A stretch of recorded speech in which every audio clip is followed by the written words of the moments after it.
మిత్రులు అత్యధిక మెజార్టీతో గెలిపించి నన్ను ఆశీర్వదించిన ఈ పుట్టే గ్రామ పంచాయతీ ఎప్పుడు నా వెంటే ఉండేది. గత 20 సంవత్సరాల నుంచి నా కష్ట సుఖాల్లో మీరందరూ నేను నా గెలుపులో నా ఓటమిలో ఎప్పుడు నా వెంట ఉండి గత 10 సంవత్సరాలు మనం అధికారంలో లేని రోజు కూడా మీరంతా నాకు హిమ్మత్ ఇచ్చినటువంటి ఈ గ్రామాలు నేను ఎప్పటికీ మర్చిపోలేనని మరొకసారి తెలియజేస్తున్నా. మరి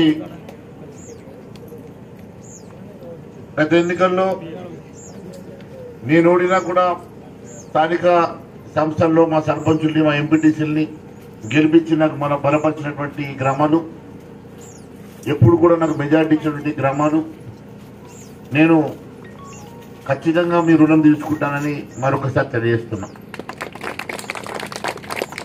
మరి మీకు తెలిసి ఈరోజు రాష్ట్రంలో కేవలం 8 మంది ఎమ్మెల్యేలమే గెలిచినాం.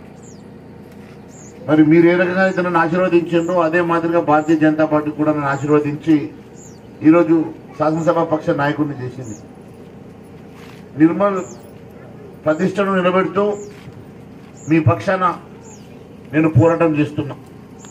ఈ ప్రభుత్వంతో ముఖ్యమంత్రితో ఎప్పటికప్పుడు సమస్యల మీద నిలదీస్తూ ఇక్కడ సమస్యలని ప్రభుత్వం దృష్టికి తీసుకెళ్లుకుంటూ అతి తక్కువ కాలంలో కేవలం 4.5 నెలల్లోనే 100 కోట్ల రూపాయలు రోడ్లను మనం మంజూరు చేసుకున్నామని నేను తెలియజేస్తున్నా.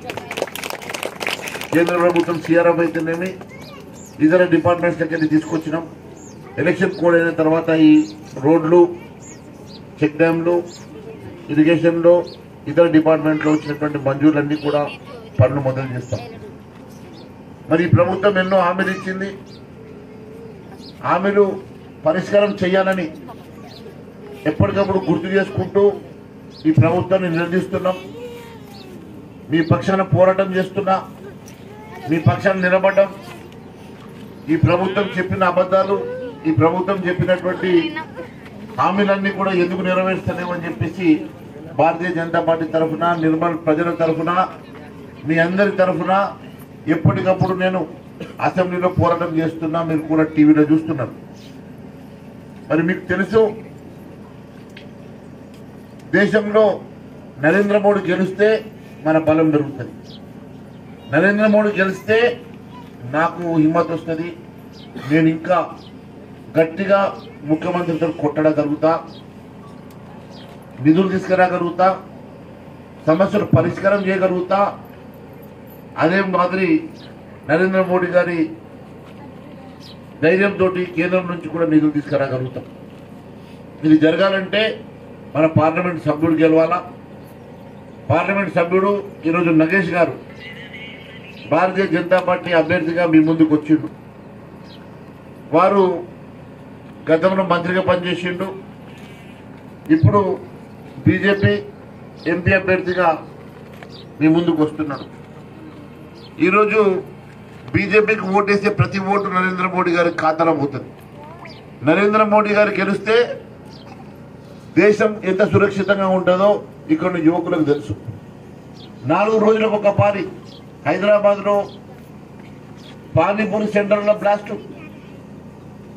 పార్కుకు పోతే బ్లాస్ట్, బస్ స్టాండ్లలో బ్లాస్ట్ అవుతుండే.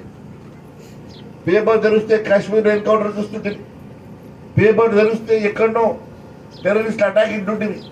10 సంవత్సరాలలో ఒక్క టెర్రరిస్ట్ కూడా ఈ ప్రాంతంలో బాంబు పెట్టాలంటే కూడా దడుచుకునే పరిస్థితి వచ్చింది. ఇక్కడ ఒక్క బాంబు పెడితే పాకిస్తాన్లో 10 బాంబులు పెడతాయి.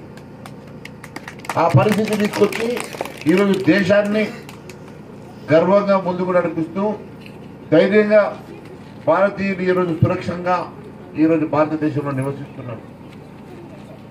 మీకు తెలుసు, 11వ స్థానం నుంచి ఈరోజు 5వ ఆర్థిక శక్తిగా ఎదిగింది. రేపు ఇంకా శక్తివంతమైన దేశంగా ఎదుగుతున్నది.